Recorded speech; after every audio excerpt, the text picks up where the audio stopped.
doing it because the fans just want to see him in the ring, regardless of who he fights against. Tom, obviously. Dante's Boxing Nation. What about Kell Brook? Kell Brook? He said 157 he'll fight you. I think it's too small. Too small? Too small, yeah. You know, my focus on 160 middle division right now. Kell Brook, everybody just trash talk, you know. Dante's Boxing Nation, what's going on, guys? So today was the first day that we got to see Gennady Golovkin and Kell Brook go face to face. We got to size them up. They got to size each other up. And the first thing I want to say is, you know, after the press conference, Gennady Golovkin, he said, me and Golovkin are the same, me and Kell Brook, excuse me, are the same size. There was a report a couple days ago that Kell Brook was walking around at 178. I'll say this. There's a couple things that Gennady Golovkin said that I actually agree with. They may actually be the same size right now. Something else Gennady Golovkin said that I agree with. And I know I may be in a minority along with Gennady Golovkin when I say this, but I truly believe that this could possibly be Golovkin's toughest test. That's what Golovkin said in the press conference. He said, you know, this could be my toughest test. And I truly believe it can be. Now, that wouldn't be a good look for Gennady Golovkin, though, if him fighting a champion that is the welterweight champion, if that welterweight champion becomes his toughest test, and certainly if that welterweight champion pulls off the upset, obviously, that is a terrible look for Gennady Golovkin. But I agree with Golovkin. I mean, this could possibly be his toughest test in the ring as a professional fighter. I believe that Kell Brook, no doubt about it, is better than any of the opponents that Gennady Golovkin has faced, at least skill-wise. I truly believe that if Kell Brook was naturally the same size, I would pick him to win this fight. If Kell Brook was naturally bigger than Golovkin, if the roles were reversed, where it was Golovkin moving up 2 weight classes to fight Kell Brook, I think we would all obviously have Kell Brook as the favorite in this fight. I slightly still lean towards Golovkin, but I mean, realistically, we just have to see how Kell Brook carries the weight. Because him walking around at 178, it doesn't really guarantee his body is going to be acclimated to the middleweight division just because he walks around at that heavy weight. That doesn't automatically make him a natural middleweight. So that's just something we're going to have to see on fight night, September 10th. But right now, you know, I really can't wait to see how this fight plays out. Because we know only, you know, either two things are going to happen.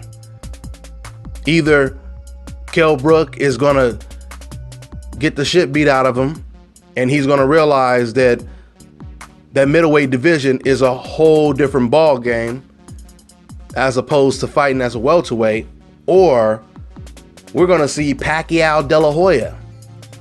We're going to see Hatton Kostazoo. And I only use that comparison because the only thing Kell Brook, Golovkin has in common with that fight is the fact that the favorite, one of the best fighters in the world, Golovkin, he's fighting in the underdog's backyard. And if you guys remember Kostazoo versus Ricky Hatton, Kostazoo was pound for pound number 3, the best fighter in the world. He was favored to run over Ricky Hatton. And Ricky Hatton got the upset in his own backyard. So that's why I bring up that comparison. So this is a very, very intriguing fight to me. But if Kell Brook can acclimate to the weight, and really take his power up to the middleweight division and somehow pull off the upset, this would be one of the biggest upsets in the history of boxing.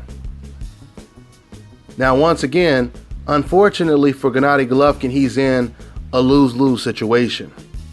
Only thing he could really do is knock out Kell Brook early and be on to the next one and practice what he preaches by basically, or maybe I should say, practice what Kell Brook is preaching by basically trying to attempt what Kell Brook is doing in this fight, and that is moving up in weight to fight a bigger fighter. That's really the only way Gennady Golovkin can make up for this and really impress the fans. Because when you're like a 10-1 favorite, there's really nothing you can do to impress or wow fans.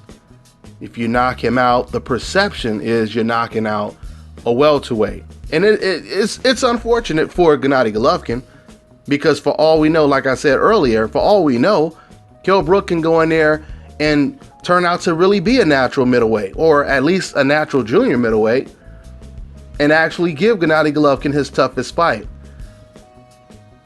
But because of what we're seeing on paper, it's a bad look for Gennady Golovkin. So with that all being said, I want to say, this year of boxing is one of the biggest years of boxing for so many different reasons. The first reason is this year we will finally get to crown an undisputed pound for pound champion in the sport of boxing. Now, understand what I'm saying when I say that, because since Floyd Mayweather retired, it was pretty much up in the air to where it was subjective. You could pretty much damn near say whoever your favorite fighter was, or is the pound for pound best fighter in the world. Even though we all knew that when it comes to accomplishments, and if it wasn't for the sport being such a biased sport, Andre Ward, no doubt about it, would still be considered universally the best fighter in the world, because he was always number 2 behind Floyd Mayweather. But because the sport is extremely biased, you have all of these different fans and many people in the sport of boxing, media members, etc., that basically push their agenda and basically say, hey, well, you know what? I like Roman Gonzalez, so I say he's the best fighter in the world. Matter of fact, I like Roman Gonzalez so much, let's just tell people that he's actually one of the greatest fighters in the last 25 years. That's what ESPN said. So the point that I'm making is it's very easy to just make up whatever you want to make up, especially when you have some type of power in this sport of boxing. And when I say power, I'm talking about maybe you have a voice, maybe you have a website, maybe you have a microphone on camera, etc., whatever it is. But getting back to my point, this year we will have an undisputed pound for pound #1 champion, because Andre Ward is going up against Sergey Kovalev. And whoever wins that fight is hands down the best fighter in the world, pound for pound. Okay? We also have Crawford versus Victor Postal, another big, extremely big, competitive. When I say big, I mean competitive and significant type of matchup. That fight is next weekend. Then we have the possibility, I'm just saying, the possibility of a huge upset this year. Now, it could either go the way that it's supposed to go, where Golovkin just knocks this cat out real quick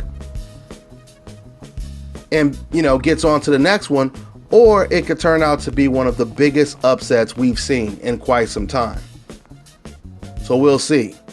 We'll definitely see. But yeah, so this press conference, like I said, kicked off today, and looking at Kell Brook and Golovkin stand next to each other, to me, Golovkin still looked a little bit naturally bigger to me. That was just my take.